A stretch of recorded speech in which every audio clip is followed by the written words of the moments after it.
qu'il est beau et heureux de ne rien faire quand tout s'agite autour de vous.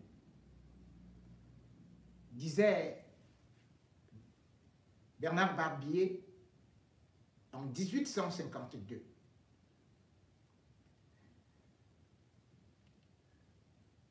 Le football camerounais s'agite. Même si l'actualité politique est là, il faut savoir également que le football camerounais connaît une certaine actualité parce qu'il y a beaucoup d'hommes politiques qui y interviennent avec, en première position, le capitaine, le sélectionneur, le vrai de l'équipe des Lions indomptables, Paul Biya. Rigobert Song a été renvoyé, ou alors son contrat n'a pas été renouvelé après ses multiples échecs. Et le gouvernement, à travers déjà un discours du 31 décembre 2023, sur l'impulsion de Paul Biya, qui adressait ses vœux aux Camerounais donc, il disait que les choses allaient changer et qu'il allait reprendre la refonte, la refondation même du football camerounais, et que cette refondation allait être confiée à un membre du gouvernement, et plus précisément le ministre des Sports. On a donc attendu la nomination d'un sélectionneur. Et jusqu'à présent, il n'y a pas de sélectionneur. Et pourtant, plein de sélectionneurs sont au monde. Mais on hésite, on attend, et on se tire les balles au niveau des pieds. Quand on parle de se tirer de ces balles, c'est justement parce qu'on ne joue même plus à la balle. Et cette période est appelée justement la période de FIFA. C'est une fenêtre qui permet aux équipes nationales d'organiser des matchs. Or, toutes les équipes du monde ont organisé des matchs. Même le Tchad a organisé les matchs. Mais curieusement, 2 pays n'ont pas organisé de matchs amicaux pour au moins se relever.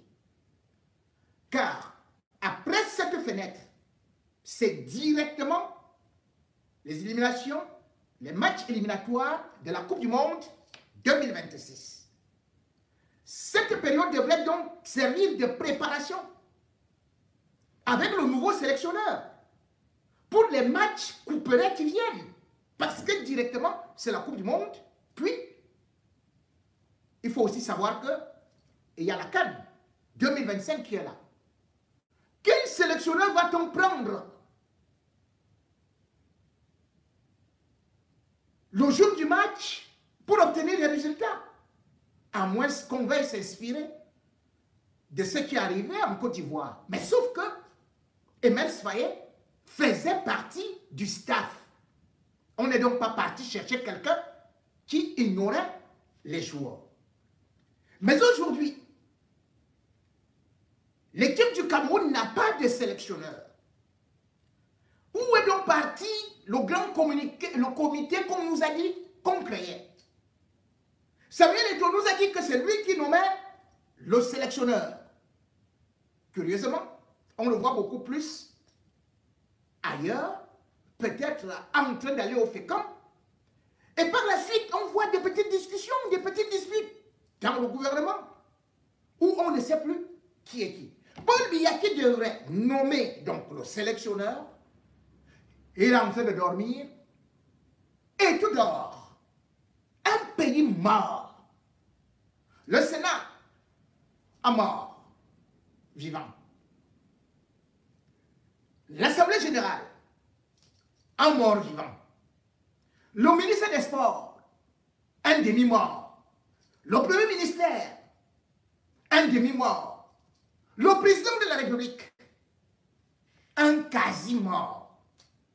Et voici donc le Cameroun à l'état de mort végétative. Rien ne bouge plus, rien n'avance.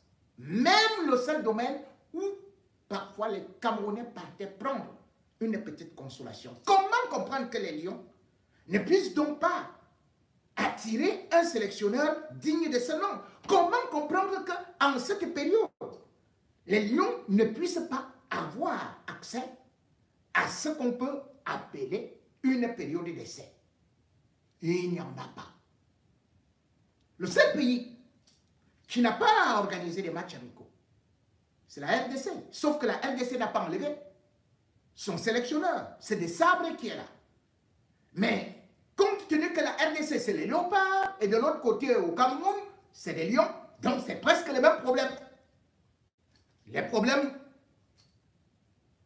de la brousse, les problèmes où il faut savoir qui est le plus fort, le problème où les fauves se mangent. C'est ainsi que justement aussi au niveau de la RDC, il y a un conflit entre le sélectionneur et le ministère des Sports. Et c'est exactement la même situation que nous avons au Cameroun. Et on peut donc comprendre pourquoi est-ce que ces pays n'avancent plus. Eux qui furent considérés à l'époque comme de grandes nations de football. Les Lions indomptables n'ont donc pas un sélectionneur. Et en pleine période de FIFA, on se permet plutôt seulement de regarder ailleurs certains qui peuvent venir jouer au pays sur des pistes caillouteuses, sur de l'argile, sur de la poussière. Les Lions indomptables, les voilà. D'autres, pendant ce temps, eh bien, ils font plutôt la une des réseaux sociaux en se querellant avec les activistes ou encore les influenceurs. C'est-à-dire que toute la semaine, on a vu et on voit encore un drôle de match qui se joue entre Moubania, des Lions indomptables du Cameroun, et sociétaire de l'OM, Olympique de Marseille, et Valsero, cadre du MRC, activiste et aussi influenceur des réseaux sociaux. C'est une affaire qui pouvait passer comme ça juste pour une affaire de maillot. Mais sauf que Moubania a préféré utiliser un avocat pour venir assigner, menacer Valsero. Et comme d'habitude, tout ce qui nous unissait, tout ce qui était notre socle, le football, le sport, eh bien c'est reparti. Division sur division. Les pro-Valsero, c'est-à-dire que ceux qui sentent un peu qu'ils sont pro-tel, et les anti-Valsero, les pro-Moubania, même ceux qui ne le connaissaient pas, et les anti-Moubania. Nous y voici donc, dans un conflit qui pourtant ne devrait pas exister en ce moment où les autres sont en train de jouer au football. Nous, on est en train de jouer où? Nulle part. Bien évidemment, il serait incroyable quand même de continuer à soutenir Moubania sous prétexte que Valsero a pris son nom et son maillot et il a demandé que Valsero ne doit plus jamais utiliser ça. Moi, je suis journaliste sportif. Je suis journaliste politique. Je suis journaliste culturel. Mais dans ces multiples domaines-là, nous sommes en France. Nous sommes dans un pays de démocratie. Et nous savons que, comme soit Johnny Hallyday, comme soit Zinedine Zidane, comme soit Benzema, comme soit Didier Deschamps, comme soit même président de la République, on est critiqué. Un président ne va jamais dire « laissez mon nom ». Puisque Emmanuel Macron, l'homme le plus ridiculisé en France, c'est lui. On aime aller jusqu'à le gifler. Tout le jour, on limite à TF1. Il est président de la République.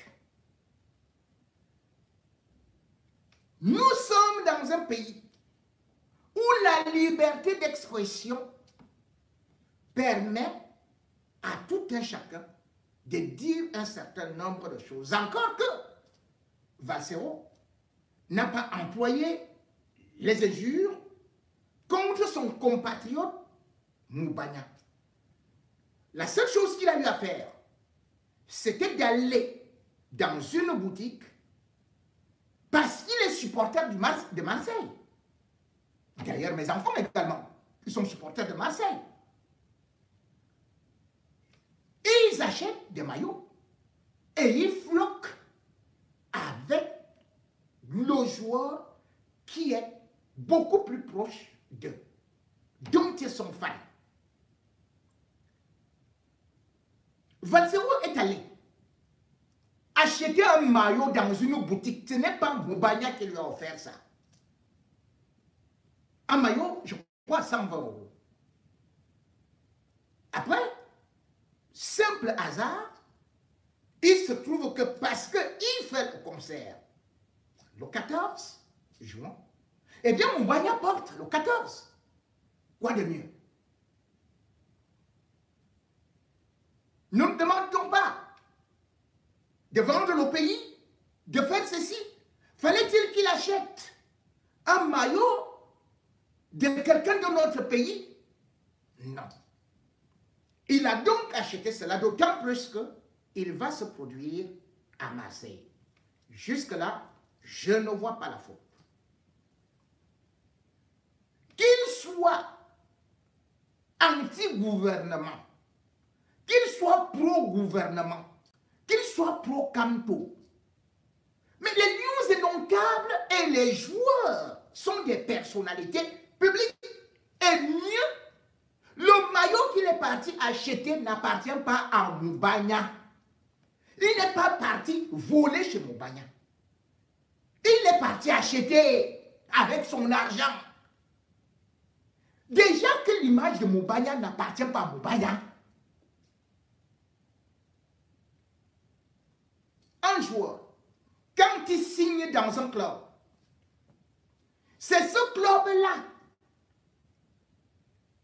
qui maintenant gère ton image. C'est-à-dire que les droits d'image reviennent au club. Pourquoi? Parce que le club doit vendre les maillots. Le club s'est dit donc que pour essayer de te rentabiliser, on va vendre tes maillots. C'est comme ça que Messi est venu au Paris Saint-Germain. Donc vous croyez que Messi va dire à moi, puisque je ne suis pas son ami, que toi, Jipo de Bingono, si tu tentes encore de porter mon maillot, ou si tu tentes demain que tu vas voir ce que tu vas voir, vous croyez que Messi peut dire ça? Vous croyez que un type comme Cristiano Ronaldo, quand il signe quelque part, on sait qu'on vend des maillots. On ne vend pas les maillots seulement à ses amis. C'est le club qui vend les maillots. Ce n'est pas Moubanya qui vend les maillots. D'où sort son avocat? D'où sort son avocat? Et nous aussi, on se met à dire là, oh, ce n'est pas possible, il ne doit pas utiliser. Il a dit, laisse son nom, laisse son nom, laisse son nom. Donc si Paul Biya me dit là, laisse mon nom, je dois laisser. Hein? C'est ça, hein? Je n'ai pas le droit d'utiliser le nom de Paul Biya. Pourtant, je me lève le matin. Je brosse les dents en disant, ouais, le vieux Paul Biya, si, oh, yo, un paresseux comme ça là. Je fais, on me donne même le petit déjeuner, je tape les mains, je dis, wow, le roi fainéant Paul Biya. Je suis en train d'aller à l'église. Pour aller prier, je dis, oh Seigneur, le roi fainéant Paul Biya. Est-ce que vous pouvez même faire que ils puissent changer quelque chose dans notre pays? Oh, Paul Biya. Donc vous croyez que Paul Biya va se lever pour dire que toi, Rémi Ngono, puisque j'ai le même costume que toi, tu ne dois plus porter mon costume. Parce que moi, je suis supporter des Lions Indomptables. Tu ne dois jamais supporter les Lions Indomptables parce que tu es un opposant. Moubanya dit donc à Valsero de ne pas porter son maillot, de ne pas prononcer son nom. Et pourtant, Riolo, en français, ne fait que mettre le gars au sol. Il le repasse, il l'insulte, il le calomnie, il fait n'importe quoi contre lui. Riolo, qui est français, Moubanya a peur de lui parce que c'est un homme blanc. Mais Valsero, il se dit c'est ici que je suis fort. C'est ici que je suis fort. Je vais te montrer ce qu'elle veut montrer. Voilà des comportements incroyables d'un joueur anonyme dont d'ailleurs certaines informations font croire que c'est l'un de ses frères qui avait contacté Valsero pour qu'il soit mis en pamo, qui connaissait Moubanya. Moi, honnêtement, oui, vous allez me parler de Glimt et consorts et tout. En tant que journaliste sportif, je ne m'occupe pas de lui. Je ne peux pas m'occuper des joueurs de seconde zone. C'est la vérité. Moubanya n'est pas le premier joueur à aller à l'Olympique de Marseille. L'Olympique de Marseille a connu des Camerounais. Il y avait Maya. Maya Joseph. C'était dans les années 70. Yemka est entré dans l'histoire de Marseille comme l'un des plus grands buteurs. On ne parle pas de lui. Il a inscrit 113 buts sous le maillot de Marseille. Je ne parle donc pas très loin. C'est d'hier. Peuvent se rappeler de Benjamin Antoine. Il a été à Marseille. Lui, il est arrivé là-bas quand il avait 31 ans. On croyait qu'il était fini, mais Bell s'est imposé comme le 7e gardien de Marseille. C'est-à-dire qu'aujourd'hui, si ceux qui ont fait plus de matchs, il était là, un leader. Et tous les Camerounais étaient contents de porter le maillot de Ben Joseph Antoine. Ben n'avait jamais dit que, oh, comme vous ne m'aimez pas, oh, ou comme vous allez utiliser mon nom sur ceci, laissez mon nom. Hier, n'avait-on pas Nicolas Nkoulou, qui a joué plus de 237 matchs avec l'Olympique de Marseille? Nicolas Nkoulou, le toit. Il était titulaire. On a eu Stéphane Biya. Tout le monde le connaît. Stéphane Biya, d'ailleurs, disait que Marseille, pour lui, c'est un tremplin. Et il a dit ça devant Didier Deschamps. Didier Deschamps, sachant qu'il est très très fort, bon, il a quand même laissé Mbia. Mbia a fait 102 matchs à Marseille. Malgré ses déclarations, et 97 fois, il était titulaire. Titulaire. Parce qu'il valait quelque chose. On a vu Zambouanguissa. Il est passé par Marseille avant d'aller à Naples. Marseille, même si Marseille a remporté une Ligue des Champions, n'est pas un grand club. C'est le passé de Marseille qui fait que Marseille soit encore respecté et du cœur des Africains. Mais, quand quelqu'un est à Marseille, même Drogba, ils s'en vont. Voir ailleurs. Marseille n'est pas la finalité. Ce n'est pas là où on trouve les meilleurs, les grands joueurs qu'on va dire, oh, Moubaya, il est fort, oh, c'est cela. Non.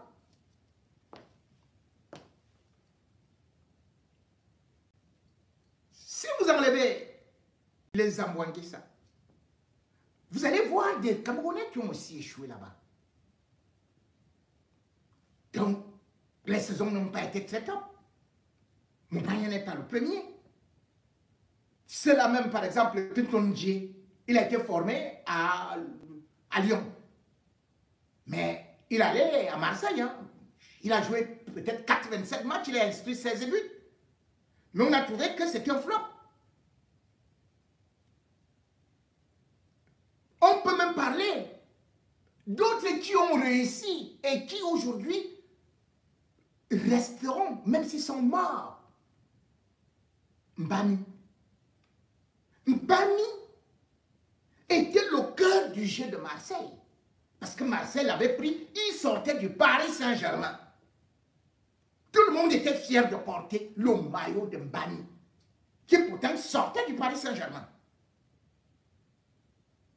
Mais aujourd'hui, vous me parlez de Moubania. Moubania qui est au banc. Qui est au banc. Mis au banc par le vieux Aubameyang. Tout le monde est devant lui. Et vous croyez que c'est une fierté que de dire que ne porte pas mon maillot, ne porte pas ton maillot que tu... C'est incroyable. Ah, peut-être parce qu'il a coûté cher. Hein? Ah oui. Ah, si on dépense 15 millions d'euros, mais on oublie que Marseille avait même vendu Zambouangis à 25 millions. À l'époque, hein? Mais Moubania arrive là. Quelles sont les qualités de Moubania? Soyons sérieux. Même au Cameroun, il a été mis au banc. C'est Magui qu'on voyait là. Et aujourd'hui, on voit qu'à Marseille, depuis que Gasset est venu, le gars, il est en train de passer à côté. Et ça risque d'être l'épisode de N'Tchama. Les gens oublient que N'Tchama était arrivé à Marseille, je crois que à l'été 2022. 2021-2022. Mais N'Tchama allait où? Mais il n'avait pas de niveau. Il est parti. Si les médias, si vous n'êtes pas titulaire, si les médias ne peuvent pas faire votre publicité, au moins votre compatriote vient faire votre publicité. Vous dites que non, c'est que la CAN a fait qu'on fasse ma publicité. Il y a plein de gens qui ont connu une sélection et dont on ignore les noms aujourd'hui. Il y a beaucoup de gens qui ont été appelés qui vous disent que Moubania sera encore appelé. Puisqu'il ne joue nulle part. Moi, j'ai entendu des vrais joueurs, comment on chantait leur nom. Est-ce que les joueurs ont déjà dit que oh, ne chante pas mon nom?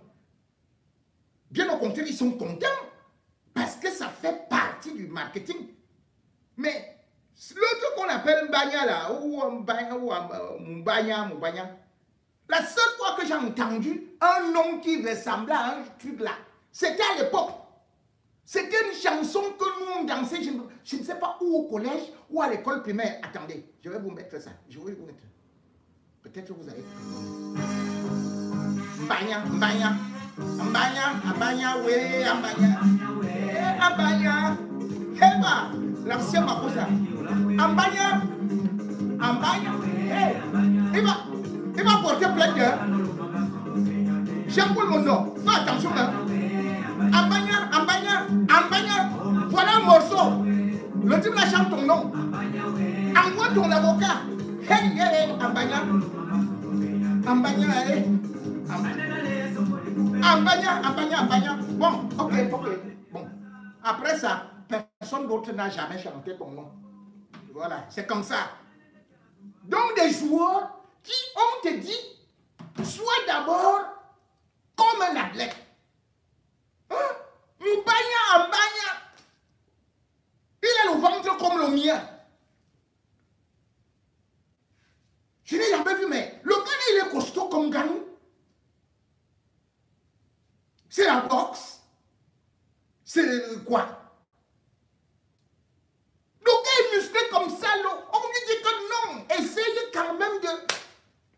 Les gars disent que non, il est trop rapide.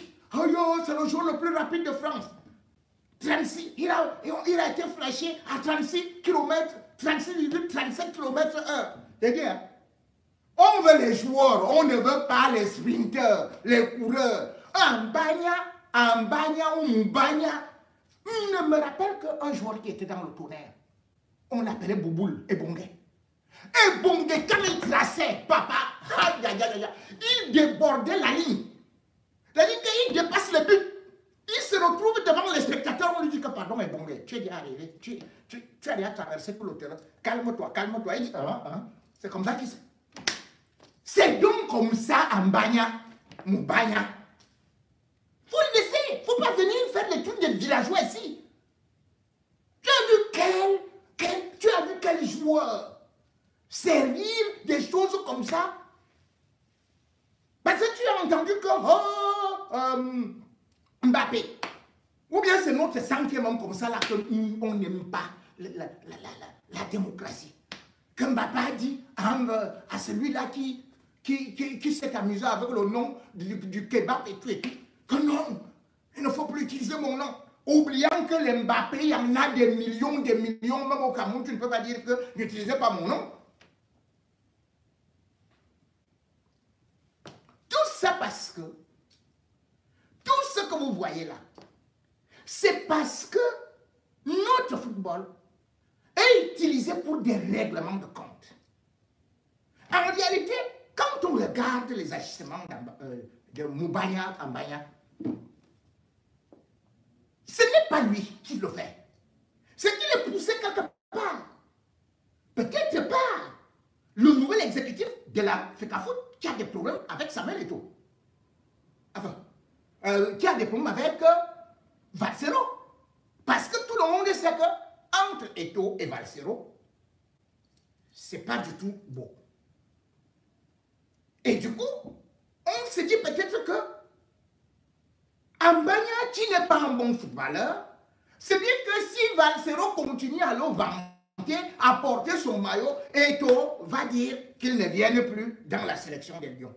Ça, c'est une analyse banale qu'on peut prendre comme ça, mais en réalité, si vous regardez, c'est ce qui est en train de se passer.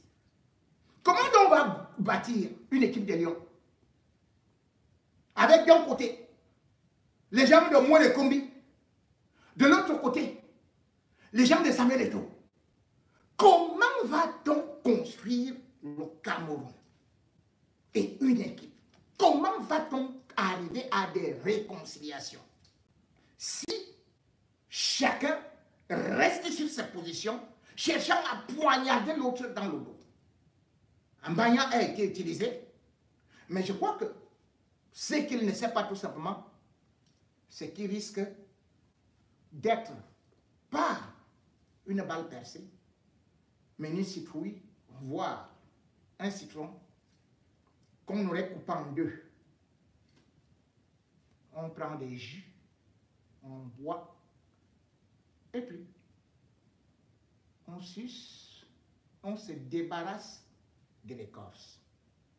Et d'ici quelques mois, on n'entendra plus parler de Ambanya